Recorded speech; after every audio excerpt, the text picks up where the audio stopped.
Assalamualaikum warahmatullahi wabarakatuh.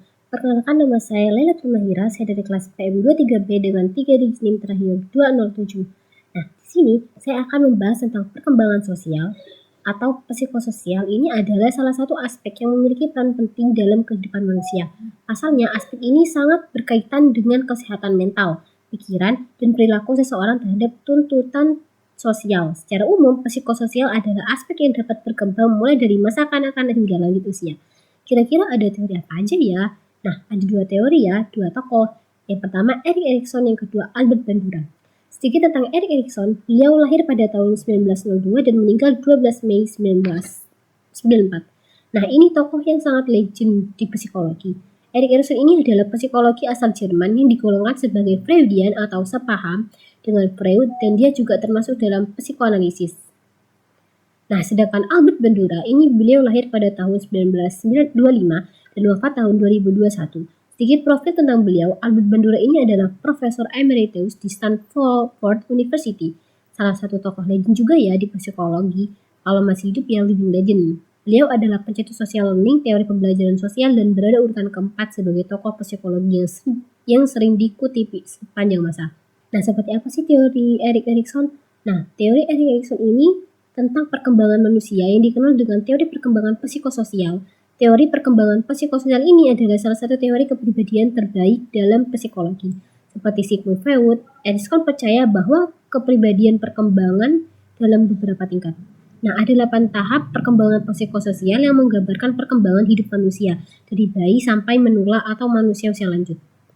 Yang pertama ini kepercayaan vs ketidakpercayaan, yang kedua otonomi vs malu dan ragu-ragu, yang ketiga inisiatif vs rasa bersalah, yang keempat kerajinan vs rendah hati, yang keempat identitas vs kebingungan peran, yang kelima keinginan vs isolasi, yang ketujuh generativitas vs stagnasi, yang kedelapan integritas atau keputusan.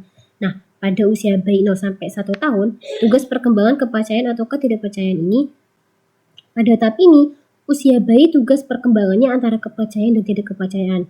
Kita bayangkan bayi baru lahir usia 0, itu nggak bisa ngapa-ngapain kan, tapi kebutuhan mereka itu banyak. Mereka butuh tidur yang nyenyak, mereka butuh makan, mereka juga butuh perhatian dari seorang ibu.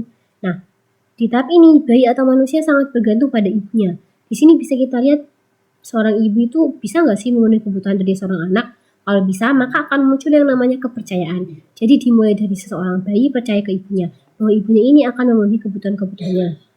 Tapi kalau nggak bisa, maka akan muncul rasa tidak aman, yaitu rasa ketidakpercayaan yang akan membentuk kepribadian awal dari anak ya, walaupun anaknya belum punya kepribadian yang menetap. Mereka masih tahap perkembangan yang sangat dinamis, tapi akan membentuk suatu pondasi karakter dari seorang manusia. Kalau kebutuhannya nggak terpenuhi, akan muncul rasa tidak aman, rasa insecure. Dia akan tumbuh besar menjadi individu yang terus issue. Nah, selanjutnya kanak-kanak awal itu 2-3 tahun, tugas perkembangannya otonomi atau malu dan ragu-ragu. Nah, pada usia ini anak sudah mulai besar dan bayi mulai bisa merangkak, berjalan, bisa main, dan mereka ingin memiliki kemandirian awal, di mana mereka mulai memilih mainan, bahkan milih-milih makanan yang disukai yang tidak disukai. Intinya mereka ini mulai meninggalkan kebergantungan mereka yang 100%, mulai ada keinginan untuk menyampaikan kehendak walaupun masih belum terlalu besar. Selanjutnya di sini anak belajar buang air sendiri ke toilet dan juga belajar mandiri intinya. Misalkan anak ini ingin buang air kecil, tapi tahan dulu ke toilet, gak bisa buang sembarangan, begitupun buang air besar. Nah, di sini tahap paling penting yaitu latihan mandiri. Selanjutnya pada tahap ini anak mulai membangun otonomi, dan salah satunya premium tersebut kegagalan pasti ada. Mungkin sesekali mereka masih ngompol. Nah, di sini orang tua tolong jangan dipermalukan, dihina, atau bahkan sampai dimarahi. Jangan sampai bikin mereka melakukan kepercayaan diri mereka sendiri dan kemandirian mereka. Ya, kalau mereka gagal, kita ajari tanpa harus mempermalukan. Nah, disinilah fondasi mereka membangun otonomi, membangun kemandirian yang kalau gagal yang terjadi mereka malu, ragu-ragu. Jadinya nanti gede cukup melakukan sesuatu karena keinget dulu masa kecil disalah-salahin terus. Selanjutnya, yang ketiga ini prasekolah 5-6 tahun. Jadi tugas perkembangannya ini inisiatif atau rasa bersalah. Di sini anak mulai berkarya. Kalau prasekolah TK mulai menggambar prakarya origami, terus bikin layang-layang atau dan lain-lain. Nah, pada tahap ini anak mulai bergaul dengan sebayanya. Mereka mulai ngerti main bareng teman-teman yang seumuran dan belajar menyampaikan opini. Contohnya, aku mau jadi Power Ranger merah, aku mau jadi Power Ranger biru, terus aku mau jadi Power Ranger ungu. Nah, atau kamu yang jadi penjahatnya. Di sini mulai ada peropini pembagian peran. Terus anak-anak akan belajar untuk menampilkan diri mereka secara benar, maka inisiatif menyampaikan idenya dengan benar agar mendapat penolakan dari teman-temannya. Dan yang keempat ini masa awal sekolah 6-11 tahun, tugas perkembangan kerajinan atau rendah hati. Dalam hal ini itu mereka akan mengerjakan PR dan mereka akan menghadapi yang namanya ujian juga kan. Selanjutnya anak akan merasakan tuntutan atau kewajiban dari sekolah dan tentunya mereka nggak akan suka karena ya namanya anak-anak kalau disuruh ngerjain PR nanti nggak bakal happy dong. Tapi mau nggak mau mereka harus bisa melakukan itu karena mereka belajar. Dimana ada kewajiban yang sebenarnya aku nggak ingin, tapi aku harus menyadari tanggung jawabku. Dan di sini tugas orang tua itu membantu mereka untuk bertanggung jawab, untuk bisa menyelesaikan tuntutan-tuntutan mereka tanpa mengesampingkan hak mereka. Di mana anak-anak yang mengalami kesuksesan dalam tugas-tugas mereka akan mengembangkan rasa industri, sementara mereka yang mengalami kegagalan mungkin mengalami rasa inferioritas. Ini menggarisbawahi pentingnya pengalaman positif dalam membentuk keyakinan dan identitas anak. Dan yang kelima ini identitas atau kebingungan peran. Tugas perkembangannya identitas atau kebingungan peran. Nah, di sini remaja itu semakin menjauhi orang tua dan menuju kelompok teman sebaya serta mulai mengalami penantian jati dirinya.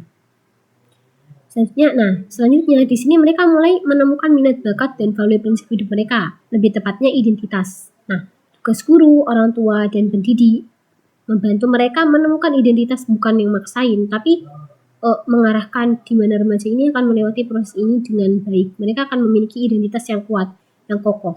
Dan bila mereka gagal atau gak berhasil, mereka akan bingung sesungguhnya identitas dia apa. Karena yang saya lihat itu banyak orang tua yang memaksakan kehendak pada remaja. Dipaksakan minatnya harus ke sini walaupun mereka sudah punya minat lainnya gitu. Dan bila tidak akan mengalami kebingungan identitas yang berdampak pada tahap selanjutnya. Selanjutnya tahap ke-6 masa dewasa awal, tugas perkembangan keinginan atau isolasi. Di usia ini manusia sudah belajar memutuskan siapa yang akan menjadi orang terdekatnya. Di masa remaja individu akan bergaul seluas mungkin. Ini masa remaja ya.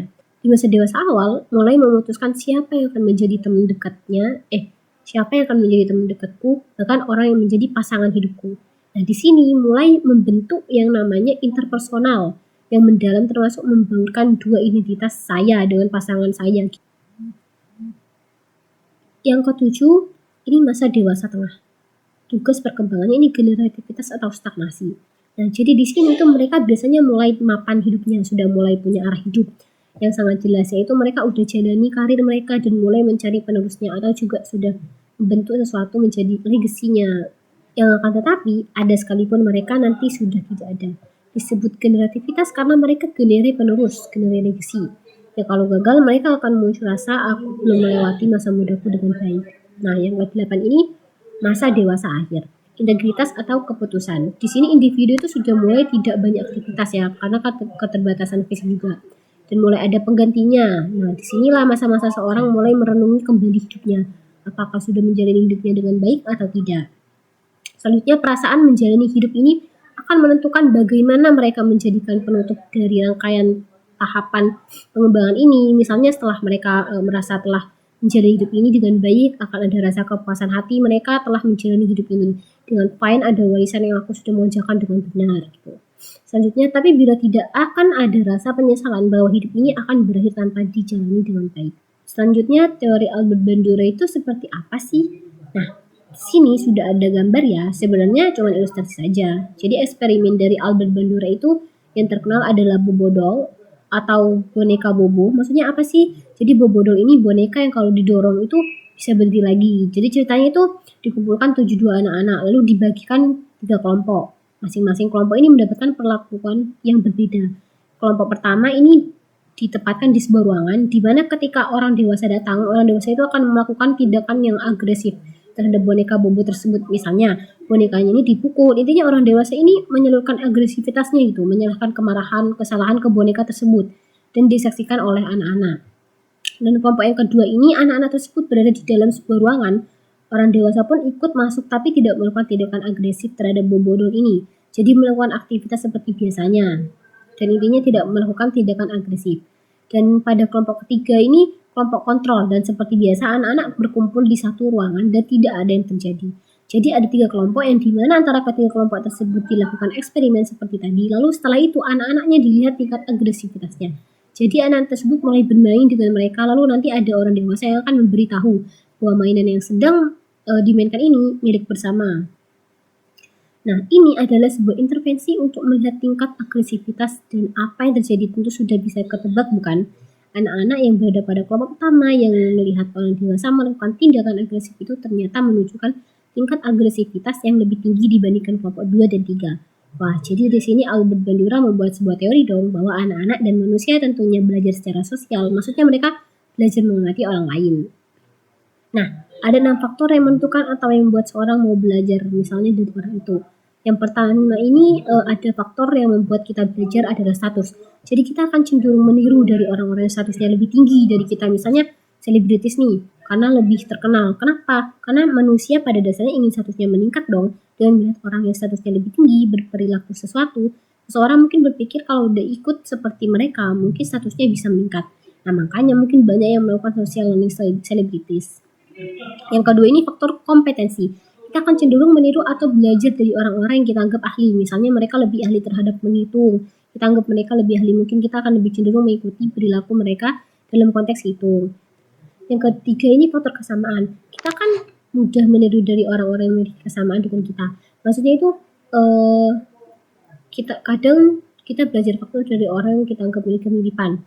Misalnya kita melihat perilaku teman kita dan kita menirunya karena kita pikir dia kan stoknya agak jauh-jauh banget dari saya gitu. Kalau dia melakukannya berarti saya juga harus melakukannya. Nah, ini faktor kesamaan. Selanjutnya faktor keempat itu tindakan beralasan. Jadi meskipun kita melihat statusnya, kompetensinya, kesamaannya, tapi kalau dia tindakannya tidak beralasan, kita juga tidak akan mengikutinya. Yang kelima konsekuensi. Ini juga patut dipertimbangkan. Contohnya kita lihat orang itu nih diperlakukan tertentu, tapi setelah dia melakukan itu dia dapat konsekuensi tidak menyenangkan. Yang terakhir dapat diperhatikan. Intinya kalau kita nggak bisa orang itu, nggak mungkin kita meniru perilaku mereka. Nah, itu kan tadi faktor yang buat kita belajar dari orang itu. Dan gimana cara mengaplikasikan social learning teori ini?